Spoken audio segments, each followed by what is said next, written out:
അപ്പോൾ ഞാൻ VGA കൊടുത്തിട്ടുണ്ട്, അതുപോലെ തന്നെ കീബോർഡും കൊടുത്തിട്ടുണ്ട്. ഞാൻ CPU പവർ ഓൺ ആക്കാൻ പോവാണ്. CPU പവർ ഓൺ ആയിട്ടുണ്ട്. അപ്പോൾ നമുക്ക് ഡിസ്പ്ലേ എടുത്ത ബീപ്പാണ് കേട്ടത്. നമുക്ക് കീബോർഡിൽ ഡിസ്പ്ലേ എടുത്തിട്ടുണ്ട്, അതുപോലെ തന്നെ മോണിറ്ററിലും ഡിസ്പ്ലേ എടുത്തിട്ടുണ്ട്. നമുക്ക് ക്വാർട്ടർഡ് പ്രോസറാണ് ഇപ്പോൾ അതിലുള്ളത്. പ്രോസർ നല്ല ഹീറ്റാണ്ട് ഞാൻ CPU ഓഫ് ചെയ്യാണ്.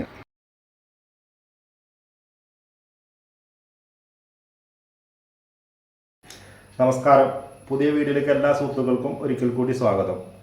ഇന്ന് നമുക്ക് വർക്കിന് വന്നിട്ടുള്ളത്, ഇന്നലെ നമ്മൾ ഒരു ലാപ്ടോപ്പിൻ്റെ ഡിസ്പ്ലേ മോണിറ്ററിൻ്റെ ചേഞ്ച് ചെയ്യുന്ന ഒരു വീഡിയോ ചെയ്യുന്ന സമയത്ത് നമുക്ക് തൊട്ടൊരു അയൽവാസിയാണ്, അപ്പോൾ ഒരു CPU കൊണ്ടുവന്നിട്ടുണ്ട്. അപ്പോൾ അർജൻറ്റാണെന്നുള്ള പറഞ്ഞത് അതിനെ തന്നെ കൈയോടെ ശരിയാക്കാൻ പറഞ്ഞതാണ്. അപ്പോൾ ഓൾറെഡി നമുക്ക് 2-3 വർക്കുകളോടെ പെൻഡിങ് ഉണ്ട്. ഇന്നലത്തെ നമ്മുടെ പ്രിൻ്ററിൻ്റെ പവർ സപ്ലൈ നമ്മൾ ഇപ്പോഴും വർക്ക് കഴിഞ്ഞിട്ടില്ല. അതിൻ്റെ കമ്പോണൻറ്റ് കംപ്ലൈൻ്റ് ആണ്. അപ്പോൾ അത് സ്പെയർ കിട്ടിയാലുള്ളൂ നമുക്കത് ഫിനിഷ് ചെയ്യാൻ പറ്റുക. അതുപോലെ തന്നെ വേറൊരു HP ലാപ്ടോപ്പ് വന്നിട്ടുണ്ട്. ഇത് 2 ദിവസമായിട്ട് വന്നിട്ട് ഇത് ഓൾറെഡി വേറൊരു സർവീസ് സെൻറ്ററിൽ കൊടുത്തതാന്ന് പറഞ്ഞിട്ടുണ്ട്. ഡെഡ് കണ്ടീഷനൊക്കെ കാണാറുണ്ട്. അപ്പോൾ ഞാൻ പുള്ളിനോട് പറഞ്ഞു, നിങ്ങൾ വേറെ എവിടെയെങ്കിലും കൊടുത്തതാണെങ്കിൽ കൊണ്ടുവരേണ്ടത്. ഞാൻ തരുന്ന ആളുകളുടെ ആദ്യം ചോദിക്കുക, നിങ്ങൾ വേറെ എവിടെയെങ്കിലും സർവീസിന് കൊടുത്തിട്ടുണ്ടോ? കൊടുത്തിട്ടുണ്ട് എന്ന് പറഞ്ഞാൽ ഞാൻ കൊണ്ടുവരാൻ പറയില്ല. കാരണം കൊടുത്തിട്ടില്ല എന്നുണ്ടെങ്കിൽ നമുക്കൊരു പ്രതീക്ഷ ഉണ്ട്. പിന്നെ നമ്മളെത്താത് അവരൊന്ന് ചെക്ക് ചെയ്ത് അവർ ഏത് രീതിയിലൊക്കെയാണ് ചെക്ക് ചെയ്തിട്ടുണ്ടാകുമെന്ന് നമുക്കറിയില്ല. അപ്പോൾ അതിൻ്റെ കംപ്ലൈൻറ്റ് എന്താണെന്ന് വെച്ച് കഴിഞ്ഞാൽ, നമ്മൾ അഡാപ്റ്റർ കൊടുത്തു കഴിഞ്ഞാൽ അഡാപ്റ്ററിൻ്റെ ലൈറ്റ് ബ്ലിങ്ക് ആവും, അതായത് മോസ്ഫെറ്റ് ഷോർട്ട് ആവാനാണ് ചാൻസ്. പിന്നെ ഇനിയിപ്പോൾ അത് എന്താണെന്നുള്ളത് ഡീറ്റെയിൽ ആയിട്ട് ചെക്ക് ചെയ്താലേ അറിയുള്ളൂ. അപ്പോൾ ഞാൻ കൊണ്ടുവരണ്ടെന്ന് പറഞ്ഞതാണ്. അപ്പോൾ ഞാൻ ഫ്രീ കിട്ടുന്ന സമയത്ത് നോക്കി നോക്കാമെന്ന് പറഞ്ഞിട്ടുണ്ട്. അപ്പോൾ ഞാൻ മിക്ക ആളുകളോടും പറയലെന്താണെന്ന് വെച്ച് കഴിഞ്ഞാൽ, സർവീസിങ്ങിന് പുറത്ത് കൊടുത്ത സാധനമാണെങ്കിൽ പിന്നെ നമ്മളെടുത്ത് കൊണ്ടുവരരുത് കാര്യം അങ്ങനെ. അപ്പോൾ ഒരുവിധമൊക്കെ ഈ ഫീൽഡിൽ വർക്ക് ചെയ്യുന്ന ആളുകൾക്ക് അറിയാം അതിലെന്താ ഉദ്ദേശിക്കുന്നത് എന്നുള്ളതൊക്കെ. ഇത് കുറച്ച് ഓൾഡ് മോഡലാണ്, 2010 ഇറങ്ങിയിട്ടുള്ള മോഡലാണ്.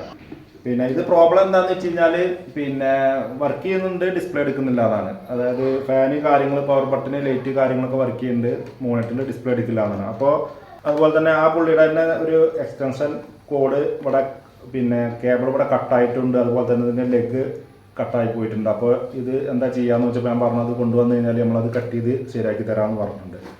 അപ്പോൾ നമ്മുടെ വർക്ക് ഇന്നത്തെ ഇതാണ്. അത് കഴിഞ്ഞതിന് ശേഷം നമുക്ക് ഒരു CPU വിൻഡോസ് ചെയ്യാണ്ട്, അതുപോലെ തന്നെ ഒരു പ്രിൻ്റർ, കുറേ വർക്കുകളുണ്ട് കേട്ടോ. ഒരു സാംസങ്ങിൻ്റെ ഒരു LED TV ഉണ്ട്, അതിൻ്റെ ബാക്ക് ലൈറ്റ് ഓർഡർ ചെയ്തിട്ടുണ്ട്. അത് വരികയാണെങ്കിൽ നമുക്ക് അതിൻ്റെ വീഡിയോ ഫിനിഷ് ചെയ്യാം. അപ്പോൾ നമുക്ക് നേരെ വർക്ക്ഷോപ്പിൽ പോകാം. വീഡിയോ ഇഷ്ടപ്പെട്ട് കഴിഞ്ഞാൽ ലൈക്ക് ചെയ്യുക, ഷെയർ ചെയ്യുക, സബ്സ്ക്രൈബ് ചെയ്യുക. എന്തായാലും ഇങ്ങനത്തുള്ള CPU എന്തെങ്കിലും വർക്ക് ചെയ്തുകൊണ്ടിരിക്കുകയാണ്. ഇപ്പോൾ 2010 ഇറങ്ങിയ CPU എന്ന് പറഞ്ഞല്ലോ. ഇതുവരെയായിട്ട് ഒരു കുഴപ്പമില്ലാതെ വർക്ക് ചെയ്തിരുന്നു. ഇപ്പോൾ 2 ദിവസം മുന്നേയാണ് പണി മുടക്കിയെന്ന് പറഞ്ഞത്. ഇത് പണി മുടക്കി കഴിഞ്ഞ് കഴിഞ്ഞാൽ ഭയങ്കര ഫാൾട്ടാണ്. കാരണം അതിൻ്റെ സ്പെയർ കാര്യങ്ങളൊക്കെ കിട്ടണമെങ്കിൽ ബുദ്ധിമുട്ടാണ്. ഇത് ഗെറ്റ് വേ എന്ന് പറഞ്ഞത് എനിക്ക് തോന്നുന്നത് വിദേശത്ത് നിന്ന് കൊടുക്കുന്നതാണോ സംശയമുണ്ട്. അപ്പോൾ ഇതുപോലുള്ള കമ്പനിയുടെ ഒക്കെ എടുക്കുമ്പോൾ നമ്മൾ എന്താ ശ്രദ്ധിക്കേണ്ടത് വെച്ചാൽ, ഇതിൻ്റെ കമ്പോണൻറ്റുകളൊക്കെ എന്തെങ്കിലും പ്രോബ്ലം ആയി കഴിഞ്ഞപ്പോൾ ഇതിൻ്റെ മദർ ബോർഡ് റീപ്ലേസ് ചെയ്യണമെന്നുണ്ടെങ്കിൽ നമുക്ക് ഈ CPU ഈ മദർ ബോർഡ് വാങ്ങിക്കാൻ കിട്ടുന്നത് ലെയറാണ്. അതുപോലെ തന്നെ ഇതിൻ്റെ SMBS വാങ്ങിക്കാൻ കിട്ടാൻ ലെയറാണ്. പിന്നെ നമുക്കിത് ഓൺലൈനിലൊക്കെ വരുത്താം, പക്ഷേ ഭയങ്കര റേറ്റും കാര്യങ്ങളൊക്കെ ആയിക്കാരം. അപ്പോൾ നമുക്കിത് ഞാൻ ഇതിൻ്റെ അടുത്ത് പറഞ്ഞപ്പോൾ ഞാനിതിൻ്റെ മിക്കവാറും ഇതിൻ്റെ ബയോസ് കറക്റ്റഡ് ആവാനാവും ചാൻസ്, അല്ലെങ്കിൽ വേറെ എന്തെങ്കിലും. അപ്പോൾ ഇത് ഓൺ ആയി കഴിഞ്ഞാൽ ലൈറ്റും കാര്യങ്ങളും ഫാന് കാര്യങ്ങളൊക്കെ വർക്ക് ചെയ്യുന്നുണ്ട്. പിന്നെ ഇതിനൊക്കെ നമുക്ക് എന്തായാലും ഇതിന് ബീപ്പ് സൗണ്ട് കാര്യങ്ങളൊക്കെ ഉണ്ടാവും. റാം പ്രോബ്ലം ആണെങ്കിൽ ബീപ്പ് സൗണ്ടും കാര്യങ്ങളൊക്കെ ഉണ്ടാവും. അപ്പോൾ അതൊന്നും ഇല്ല എന്നാണ് പറഞ്ഞത്. അപ്പോൾ നമുക്കിത് എന്തായാലും എന്താ സംഭവം എന്നുള്ളത് നേരെ നോക്കാം. അപ്പോൾ നമുക്ക് നേരെ വർക്ക്ഷോപ്പിലേക്ക് പോവാം. അപ്പോൾ ഗായ്സ്, ഇതാണ് നമ്മുടെ CPU. സംഭവം നല്ല ക്യൂട്ടായിട്ടുള്ള CPU ആട്ടോ. നല്ല ബിൽഡ് ക്വാളിറ്റിയും കാര്യങ്ങളൊക്കെ ഉണ്ട്. അതുപോലെ തന്നെ നമ്മളെ ഡെൽ, HP, അതുപോലെ ലെനോവ, ഈ ബ്രാൻഡിനെയൊക്കെ കമ്പയർ ചെയ്യാൻ പറ്റുന്ന നല്ലൊരു ബ്രാൻഡാണ് ഗെറ്റ് വേ എന്നുള്ളത്. നമ്മളെ നാട്ടിലില്ല എന്നുള്ളത് വിദേശത്ത് നിന്ന് കൊണ്ടുവന്നതായിരിക്കാനാവും ചാൻസ്.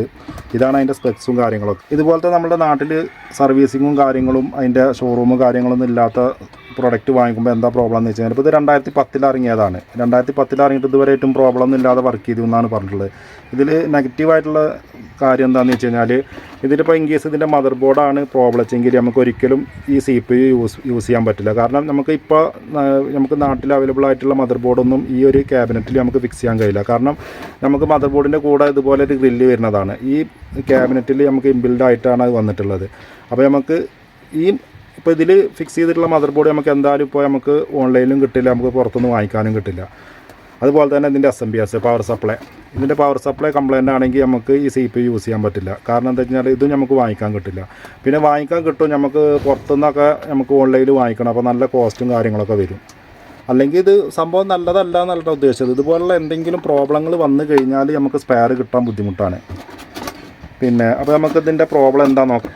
ഞാനിവിടെ ഒരു മോണിറ്റർ വെച്ചിട്ടുണ്ട് ചെക്ക് ചെയ്യാൻ. നമ്മൾ നല്ല ലാപ്ടോപ്പിൻ്റെ ഡിസ്പ്ലേ മാറ്റിയ മോണിറ്ററാണ്. അപ്പോൾ നമ്മൾ എന്തെങ്കിലും യൂസ്ഡ് വർക്കുകളൊക്കെ ചെയ്തതുണ്ടെങ്കിൽ ഞാൻ നല്ല രീതിയിൽ ചെക്ക് ചെയ്ത് ഫേസ്ബുക്ക് ആഡ് കണ്ടിട്ട് മിക്ക കസ്റ്റമറും നമുക്ക് ദൂരം നിന്നൊക്കെയാവും വരിക. അപ്പോൾ അവർക്ക് ബുദ്ധിമുട്ടാകാത്ത രീതിയിൽ നമ്മൾ നല്ല ഹാർഡ് ബൂട്ട് ഇട്ട് ചെക്ക് ചെയ്തിട്ട് തന്നെയാണ് സാധനങ്ങൾ കൊടുക്കുള്ളൂ. പിന്നെ വരുന്ന കംപ്ലയിൻ്റൊക്കെ നമ്മൾ തീർത്ത് കൊടുക്കും. ഞാൻ അവരെൻ്റെ അടുത്ത് പറഞ്ഞപ്പോൾ ഞാൻ അവരോട് വാട്സപ്പിൽ ഇതിൻ്റെ ഫോട്ടോസ് ഒന്ന് വിടാൻ പറഞ്ഞിരുന്നു. അപ്പോൾ ഫോട്ടോസ് കിട്ടപ്പോൾ തന്നെ ഞാൻ പിന്നെ ഗൂഗിൾ ചെയ്ത് നോക്കി ഇതിൻ്റെ ബയോസ് ഡ്രൈവ് കാര്യങ്ങളൊക്കെ നെറ്റിൽ അവൈലബിൾ ആണോന്ന്. അപ്പോൾ ഓക്കെ ആണെന്നൊക്കെ അറിഞ്ഞുകൊണ്ടാണ് ഞാനത് കൊണ്ടുവരാൻ പറഞ്ഞത്. കാരണം ഇതിൻ്റെ ഒന്നും ഡ്രൈവും കാര്യങ്ങളും ബയോസൊന്നും കിട്ടിയില്ലെങ്കിൽ, കാരണം ഓണായിട്ട് ഡിസ്പ്ലേ എടുക്കാത്ത പ്രശ്നങ്ങളൊക്കെ വരിച്ച ബയോസ് കറക്റ്റോ കാര്യങ്ങളൊക്കെ ആണെങ്കിൽ ഇതിൻ്റെ ബയോസ് അവൈലബിൾ അല്ലെങ്കിൽ പിന്നെ അത് കൊടുത്തിട്ട് കാര്യമില്ല. അപ്പോൾ ഞാൻ ആദ്യം ഇതിൻ്റെ മോഡൽ നമ്പറും കാര്യങ്ങളൊക്കെ ഗൂഗിൾ ചെയ്ത് നോക്കിയ സമയത്ത് സംഭവം പിന്നെ ബയോസ് അതുപോലെ തന്നെ ഡ്രൈവും കാര്യങ്ങളൊക്കെ അവൈലബിൾ ആണ്. അപ്പോൾ ഞാനിതിൻ്റെ പവർ ഓൺ ആക്കുകയാണ്. CPU പവർ ഓൺ ചെയ്യാണ്. CPU ഓൺ ആയിട്ടുണ്ട്. ഇപ്പോൾ CPU ഫാന് കാര്യങ്ങളൊക്കെ വർക്കിംഗ് ആണ്, ലൈറ്റ് കാര്യങ്ങളൊക്കെ വർക്കിംഗ് ആണ്. ഡിസ്പ്ലേ എടുത്തിട്ടില്ല. ജസ്റ്റ് ഞാൻ കീബോർഡ് ഒന്ന് കണക്ട് ചെയ്യട്ടെ.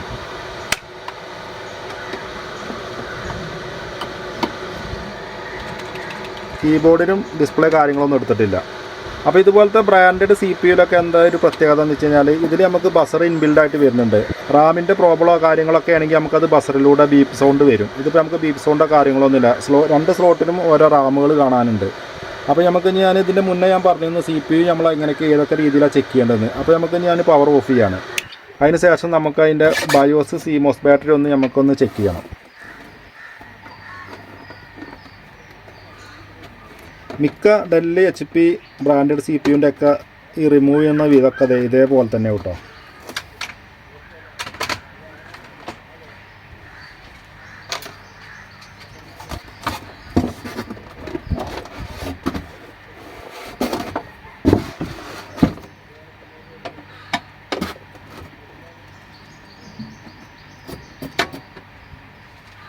റിമൂവ് ചെയ്യുന്ന സ്ക്രൂ കാര്യങ്ങളൊക്കെ മാറ്റി വെക്കുക.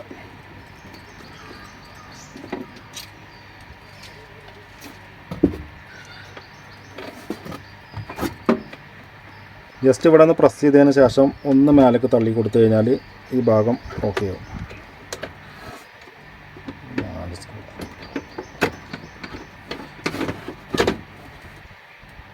അതിന് ശേഷം നമ്മൾ അടുത്ത സ്റ്റെപ്പ് എന്താണെന്ന് വെച്ച് കഴിഞ്ഞാൽ നമ്മൾ ഈ CMOS ബാറ്ററി നമ്മൾ റിമൂവ് ചെയ്ത് മാറ്റി വെക്കുക.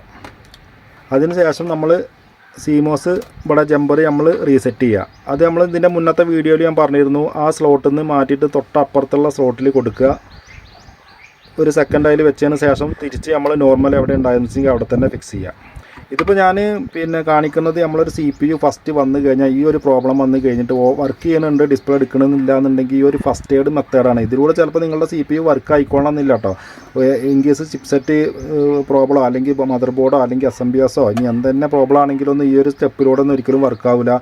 ഇത് നമ്മൾ നോർമൽ ചെയ്യേണ്ട ഒരു പിന്നെ ബേസിക് ഒരു പിന്നെ സ്റ്റെപ്പുകളാണ്. ഇപ്പോൾ നമ്മൾ റീസെറ്റ് ചെയ്തു. ഇനി നമ്മളൊന്ന് പവർ ഓൺ ആക്കുക. CPU-ൻ്റെ പവർ ഓൺ ആക്കുക. ഇപ്പോൾ ഞാൻ മോണിറ്റർ കാര്യങ്ങൾ കണക്ട് ചെയ്തിട്ടുണ്ട്. ഞാൻ ജസ്റ്റ് കീബോർഡ് ഒന്ന് കണക്ട് ചെയ്ത് നോക്കാം.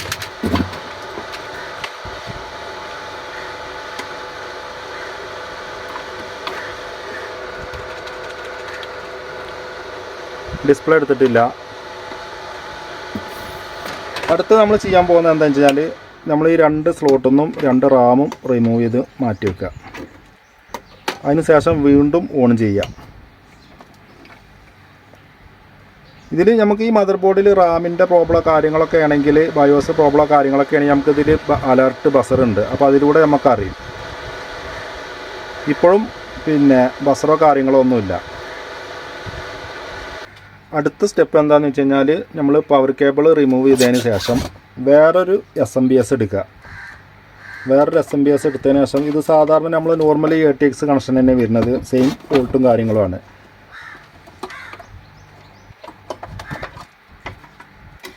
നമ്മൾ ഈ ഒരു SMBS ഫിക്സ് ചെയ്യുക.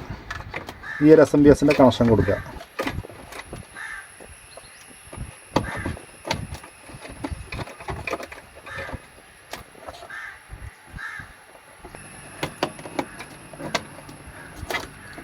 അപ്പോൾ നമ്മൾ പുറത്തുനിന്ന് ഒരു SMPS എടുത്തിട്ട് അതിൻ്റെ കണക്ഷനാണ് ഇപ്പോൾ കൊടുത്തുകൊണ്ടിരിക്കുന്നത്. ഇതെന്താണെന്ന് സംഭവം എന്ന് വെച്ച് കഴിഞ്ഞാൽ ഈ SMPSന് പ്രോബ്ലം ആണെങ്കിലും ഇതുപോലെ സംഭവിക്കാൻ ചാൻസ് ഉണ്ട്. അപ്പോൾ നമുക്ക് ഓരോരോ ഭാഗങ്ങൾ ഇതുപോലെയാണ് ചെക്ക് ചെയ്യാൻ പറ്റുള്ളൂ.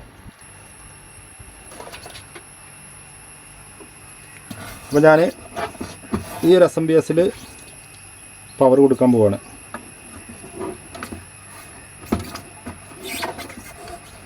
അങ്ങനെ CPU ഓൺ ചെയ്യാണ്.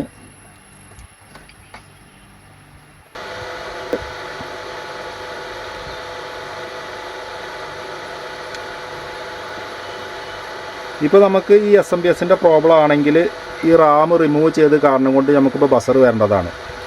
അപ്പോൾ ഈ SMPSും പ്രോബ്ലം അല്ല എന്നുള്ളത് ഉറപ്പിക്കാം. അപ്പോൾ ഞാൻ വീണ്ടും പവർ ഓഫ് ചെയ്യാണ്.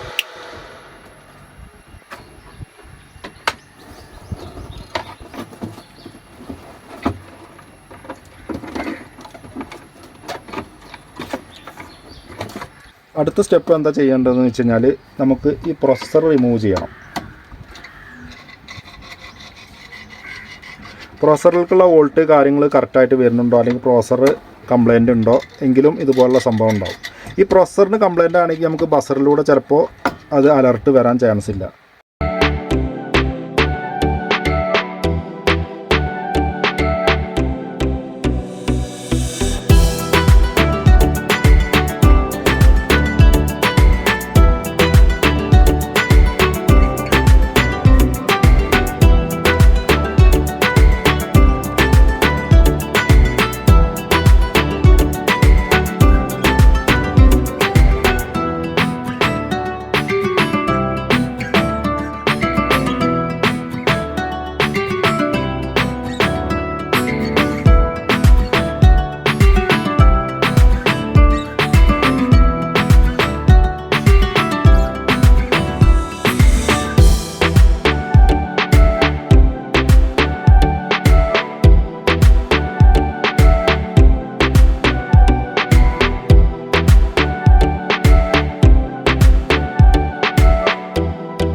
ഇനി നമ്മൾ ചെയ്യാനുള്ളത് നമുക്കൊന്നുകൂടി പവർ ഓൺ ആക്കി നോക്കുക. പ്രോസറിൻ്റെ ഭാഗം ഹീറ്റ് നോർമലാണോ ഓവർ ഹീറ്റാണോ അതോ പ്രോസർക്ക് വോൾട്ട് തീരെ വരുന്നില്ല എന്നുണ്ടെങ്കിൽ വർക്ക് ആവാത്ത രീതിയിലാവും ഒക്കെ നമുക്കൊന്ന് ചെക്ക് ചെയ്ത് നോക്കാം. അപ്പോൾ നമുക്ക് ഈ SMPSൽ തന്നെ കൊടുക്കുക. ഈ SMPS എന്തായാലും വർക്ക് ആവാൻ ചാൻസ് ഉണ്ട്.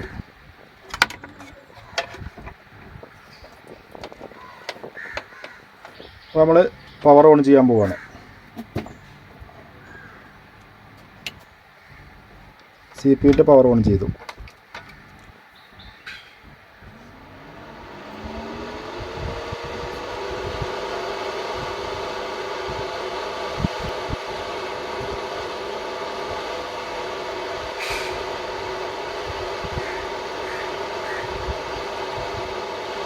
പ്രോസർ ഹീറ്റാണില്ല കേട്ടോ. ഹീറ്റ് എത്രത്തോളം ആണ് എന്നുള്ളത് അറിയാം. പ്രോസർ ഇതുവരെയായിട്ട് ഹീറ്റായിട്ടില്ല കേട്ടോ. ഈ സമയം കൊണ്ടൊക്കെ പ്രോസർ ഹീറ്റാവേണ്ടതാണ്. പ്രോസർ ഒട്ടും തന്നെ ഹീറ്റില്ല. ഇനി നമുക്ക് ആ പ്രോസറിലേക്ക് വരുന്ന മോസ്ഫെറ്റിൽ എത്ര വോൾട്ട് കാണിക്കുന്നുണ്ട് നോക്കാം. പ്രോസറിലേക്കുള്ള വോൾട്ട് കാര്യങ്ങളൊക്കെ കറക്റ്റാണോ എന്ന് ചെക്ക് ചെയ്ത് നോക്കാം.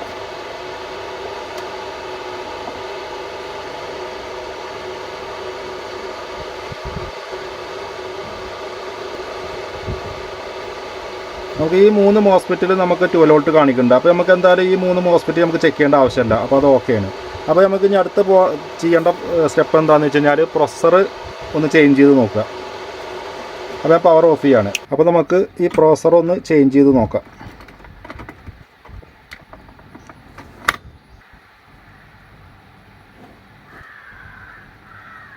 ഇത് ഡുവൽ കോർ പ്രോസസ്സറാണ്. പെൻറ്റിയം ഡുവൽ കോറാണ്.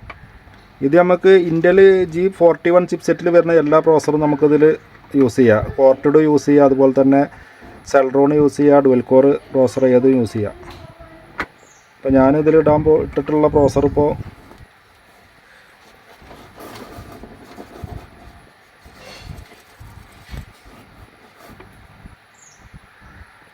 ഇത് കോർട്ടഡ് പ്രോസറാണ് കേട്ടോ,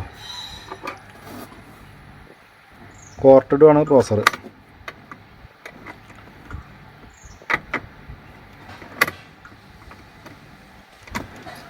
ഞാൻ പവർ ഓൺ ചെയ്യാൻ പോവാണ്.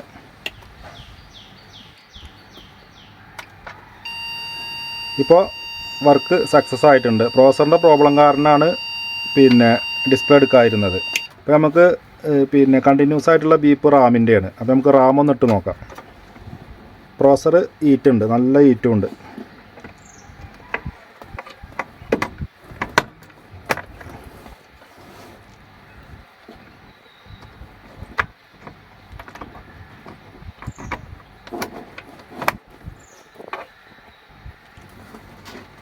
അപ്പോൾ ഈ പ്രോസർ ഇവിടെ തന്നെ ഇരിക്കട്ടെ. അപ്പോൾ നമുക്ക് ഇനി ഒന്ന് പവർ ഓൺ ആക്കി നോക്കാം. ജസ്റ്റ് കീബോർഡ് ഒന്ന് കൊടുക്കുന്നുണ്ട്.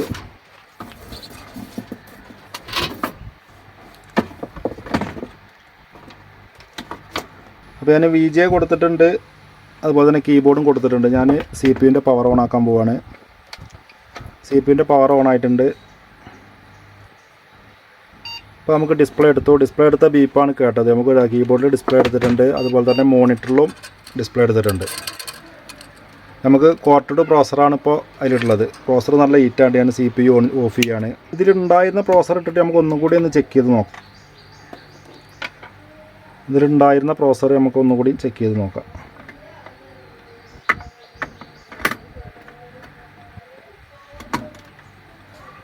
ഞാൻ CPU പവർ ഓൺ ചെയ്യാണ്. ഇപ്പോൾ ഫാന് സ്പീഡ് കൂടിയിട്ടാണ് വർക്ക് ചെയ്യണത്. അപ്പോൾ നമുക്ക് കൺഫേം ആണ് ഇതിൻ്റെ പ്രോസറാണ് കംപ്ലൈൻറ്റ്.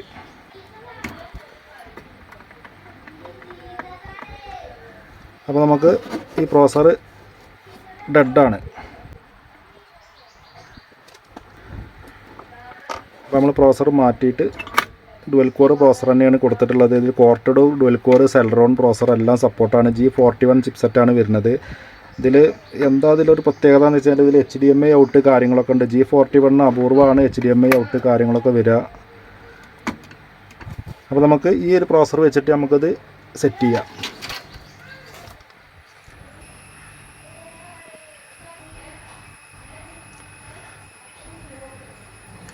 ഈസ്റ്റിങ് പേസ്റ്റിങ് നിർബന്ധമാണ്. അതില്ലാന്നുണ്ടെങ്കിൽ നമുക്കത് ഹാങ് ആവുക, അങ്ങനെയുള്ള പ്രശ്നങ്ങളും കാര്യങ്ങളൊക്കെ വരും.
നമുക്കൊന്ന് പവറൊന്ന് ഓൺ ചെയ്ത് നോക്കാം.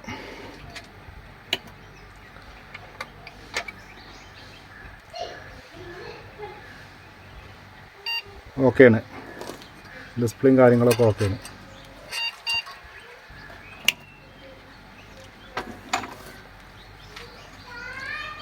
ഇനി നമ്മൾ ചെയ്യാനുള്ളത് CMOS ബാറ്ററി. നമ്മൾ എല്ലാ കാര്യങ്ങളും ഓരോ സ്റ്റെപ്പ് ചെയ്യുമ്പോഴൊക്കെ ഓക്കെയാണ് നോക്കണം. നമ്മൾ CMOS ബാറ്ററി ഇതിൽ ഇങ്ങനത്തെ ബ്രാൻഡഡ് CPUയിൽ ഒരിക്കലും CMOS ബാറ്ററി നമ്മൾ കംപ്ലൈൻ്റ് ആണെങ്കിൽ എന്തായാലും ചേഞ്ച് ചെയ്ത് വിടുക.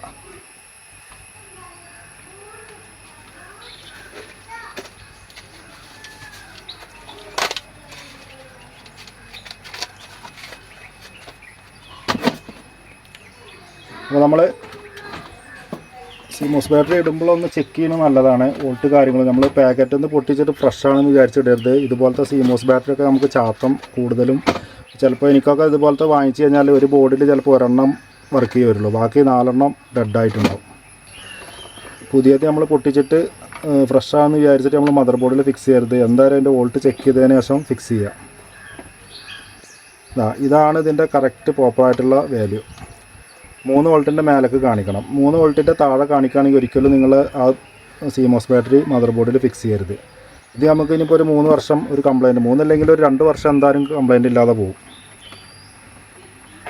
അപ്പോൾ ഇതിലുണ്ടാകുന്ന CMOS ബാറ്ററി നമ്മൾ മാറ്റി, പ്രോസർ മാറ്റി. ഇപ്പോൾ ഇത് മാത്രമേ ഉള്ളൂ ഇപ്പോൾ നമ്മൾ ഈ ഒരു CPUയിൽ ചെയ്തത്. ഇനി നമുക്ക് ഇതിൽ ഹാർഡ് ഡിസ്കും ഡ്രൈവും കണക്ട് ചെയ്യാം.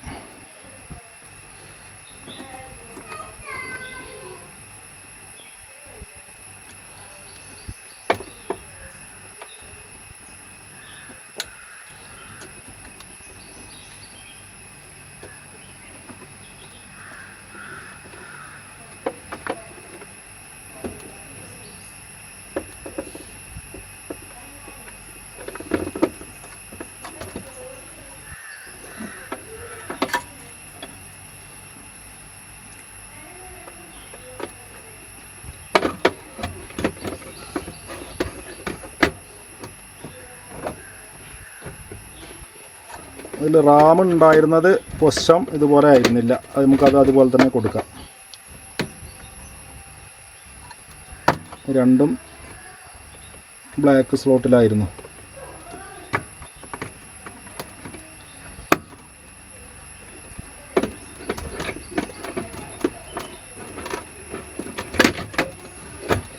നമ്മൾ ഡ്രൈവിൻ്റെ സ്ക്രൂ ഇടുന്നതിൻ്റെ മുന്നേ ഒരു പ്രാവശ്യം കൂടിയും പവറൊന്ന് ഓൺ ചെയ്ത് നോക്കുക.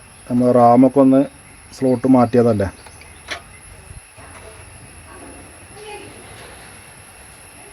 അപ്പോൾ ഓക്കെയാണ്. അപ്പോൾ നമുക്ക് ഡ്രൈവിൻ്റെ ഭാഗം ടൈറ്റ് ചെയ്ത് വെക്കാം.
അപ്പോൾ നമുക്ക് ഫൈനലായിട്ട് ഒന്നും കൂടി ഓൺ ചെയ്ത് നോക്കാം.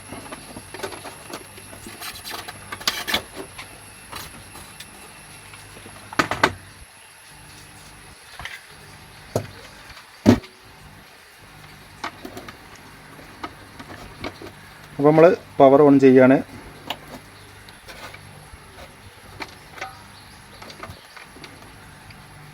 CPU പവർ ഓൺ ആയിട്ടുണ്ട്. Display beep okay.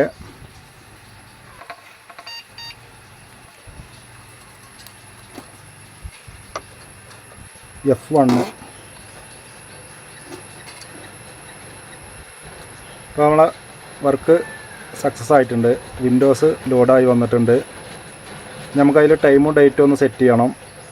അല്ലെങ്കിൽ പിന്നെ നമുക്കത് സ്ഥിരമായിട്ട് നമുക്ക് F1 അടിക്കേണ്ട ഒരവസ്ഥ വരും.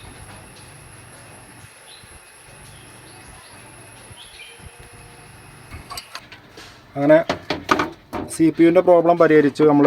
അതുപോലെ തന്നെ പുള്ളിയുടെ ഒരു എക്സ്റ്റൻഷൻ ബോക്സ് ഇതുപോലെ തന്നെ പിന്ന് കട്ടായിട്ടുണ്ട്. ഇതുപോലത്തെ ഇൻ്റർനാഷണൽ പിൻ തന്നെ റൂമിൽ വേണമെന്ന് പറഞ്ഞതുകൊണ്ട് പുള്ളിക്ക് വേറൊരെണ്ണം 13 ആംപിയറിൻ്റെ നമ്മളെ അടുത്ത് ഒരെണ്ണം ഉണ്ട്. അപ്പോൾ നമ്മളത് സെറ്റ് ചെയ്ത് കൊടുക്കുകയാണ്. അപ്പോൾ ഇതിലെന്താ ഉദ്ദേശം എന്ന് വെച്ച് കഴിഞ്ഞാൽ ഇതുപോലുള്ള വർക്ക് ഇതിപ്പോൾ അവരെനിക്ക് ഫോട്ടോ വിട്ടിരുന്നു. ഇതുപോലുള്ള ഇങ്ങനെ ഒരു എക്സ്റ്റൻഷൻ കോഡ് ഉണ്ട്, അത് കംപ്ലൈൻ്റ് ആണ്. അപ്പോൾ എന്താ ചെയ്യുക വെച്ചപ്പോൾ ഞാൻ അവരോട് പറഞ്ഞു നിങ്ങളത് കൊണ്ടുവന്നാൽ ഞാനത് ശരിയാക്കി തരാം. അപ്പോൾ അവർക്ക് ഇതിൽ തന്നെ ഇത് ഫ്യൂസിബിളാണ് കേട്ടോ ഈ പ്ലഗ്. 13 ആംപിയറിൻ്റെ ഫ്യൂസ് കാര്യങ്ങളൊക്കെ ഉണ്ട്. അപ്പോൾ ഇതൊക്കെ കമ്പ്യൂട്ടർ ഷോപ്പിൽ കൊടുക്കുകയാണെങ്കിൽ ഒരു പക്ഷേ കമ്പ്യൂട്ടർ ഷോപ്പുകാർ ഇത് അവരെ കൊണ്ട് ഇത് പുതിയത് വാങ്ങിക്കുക ചെയ്യുള്ളൂ. എന്തായാലും ഇത് പുതിയത് വാങ്ങിക്കുമ്പോൾ ഒരു 300-350 രൂപ എന്തായാലും വരും. അത്യാവശ്യം കേജ് കൂടിയ കേബിളാണ്. അപ്പോൾ ഗായ്സ് നമ്മുടെ വർക്ക് കാര്യങ്ങളൊക്കെ കഴിഞ്ഞു. ഞാൻ വീഡിയോ വൈൻഡപ്പ് ചെയ്യാണ്. വീഡിയോ ഇഷ്ടപ്പെട്ടാൽ ലൈക്ക് ചെയ്യുക, ഷെയർ ചെയ്യുക, സബ്സ്ക്രൈബ് ചെയ്യുക. സോ അടുത്ത നല്ലൊരു ടെക്നോളജി വീഡിയോ ആയിട്ട് വീണ്ടും വരാം. ബൈ.